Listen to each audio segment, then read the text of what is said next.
I always thought I knew how to sleep. I mean, you just lay down, close your eyes and wake up, right?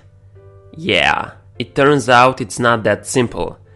Actually, playing video games till 3 am and waking up 8 hours later was one of the reasons why I didn't have the energy in the morning. I mean, I was sleeping for 8 hours, so I should be good, right? No, sleep doesn't work that way. It's not about quantity, it's about quality.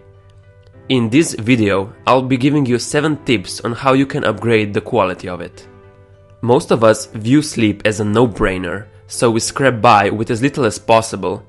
But sleep can make you lose weight faster, prevent cancer, decrease pain, perform at a high level and have more energy throughout the day. Here are some consequences that will follow if you don't pay attention to your sleep. First, you're grumpy and not found to be around. Relationships suffer, work productivity declines. You suffer higher amounts of stress and that makes you eat more and store more belly fat. So you're more likely to become obese, get cancer or get depressed. Most people don't realize their sleep problems are also a catalyst for other problems they're experiencing in life. So, upgrading your sleep should be high on your priority list. Let me give you my first tip. Get more sunlight during the day.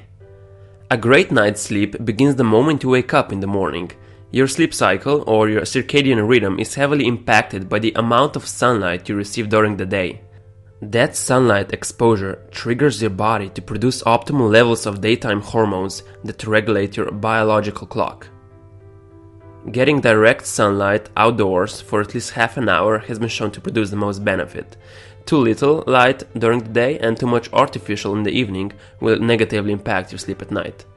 Which brings us to my second tip. Avoid screens before bedtime. I really wish someone told me this sooner. Cutting out screen time at night is likely the number one thing you can do to improve your sleep quality immediately.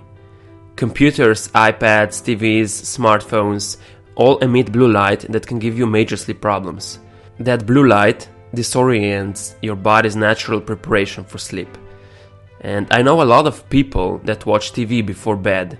It may seem like a relaxing and mundane activity to sit back and watch TV, but parts of your brain are being set off like fireworks. You're actually putting a stressor on your brain and body, especially if it's time to be winding down for bed.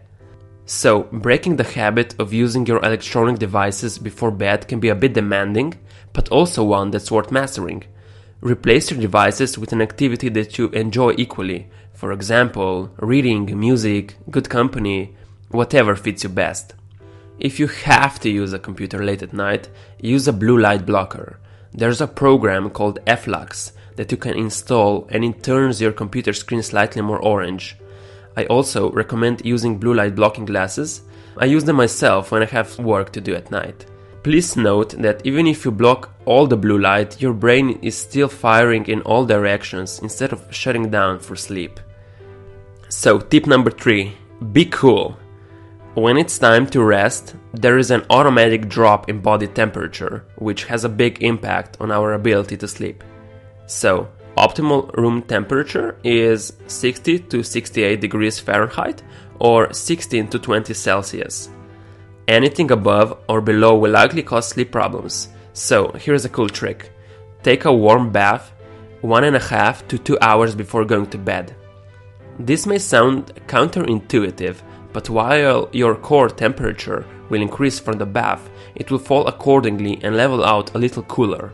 Even though the room temperature will ideally be cooler to induce great sleep, this can trigger sleeplessness in some people. The solution? Wear a pair of warm socks to bed. So test out and find out what works best for you. Tip number 4. Go to bed at the right time. Most human beings get the most beneficial hormonal secretions and recovery by sleeping during hours of 10 p.m. to 2 a.m. Sean Stevenson calls that money time. You get the most rejuvenating effects during this period. If your body is chronically deprived of the regenerative sleep between those times, then you may still be fatigued when you wake up in the morning. A study published in the International Journal of Cancer found that women who worked the overnight shift had 30% higher incidence of breast cancer. So make sure you go to the bed at the right time. to help reset your sleep cycle so that you're actually tired when the optimal bedtime rolls around, make a habit of getting some sunlight as soon as you jump out of the bed in the morning. This is going to help you boost your natural cortisol levels and fully wake your system up. Tip number 5. Create a sleep sanctuary. Your bedroom should only be used for sleep and, well, sex. Humans are creatures of habit and habitat. The human brain is always looking for patterns so that it can automate your behavior. After a while, you don't have to think what you have to do when you go to a different room in your home. You just go in there and do it. If you allow your bedroom to be a place where a lot of random activities take place, then you probably aren't creating a strong neural association to sleep. When you step into your bedroom, parts of your brain might light up expecting to watch television, do work on your laptop, or scroll through social media. Your brain is going to do what it's used to, not what you want to do. One big takeaway should be this. Bringing your office work or free time to bed is one of the most offensive sleep crimes you can commit. So, tip number 6, get it blacked out. Did you know that your skin actually has receptors that can pick up light? If there's light in your bedroom, your body is picking it up and sending messages to your brain that can interfere with your sleep. Red light has the least power to shift your circadian rhythm and suppress melatonin. That's why it's recommended to use red light bulbs at night. It's not just about the color of the light, it's about the luminance as well. So if you have an option, try to dim the light out a bit. So when you go to sleep, make sure there isn't any light in the room.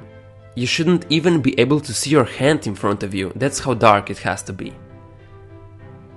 So tip number 7, my last tip. Calm your inner chatter. There's a great quote that says, "My bed is a magical place where I suddenly remember everything I was supposed to do." People hop into bed and then proceed to think about the when, where, who, why, what, and how of their life, while they were supposed to be sleeping.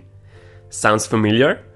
This is called the inner chatter, and it's a result of stress and untamed busyness of the day. It's important to have a practice to help you buffer that stress. That practice is called meditation. The American Academy of Sleep Medicine published research showing that meditation is an effective treatment to insomnia. The studies show that over a 2-month period, total sleep time, sleep efficiency, sleep quality, and even depression improved in patients who used meditation. There is a ton of data about beneficial impact of meditation on work performance, productivity, memory, and focus, but that's for another video. So, don't forget to take advantage of this valuable resource today. Alright, thank you for listening. If you liked the video, please like and subscribe. And as always, don't forget to be better than yesterday.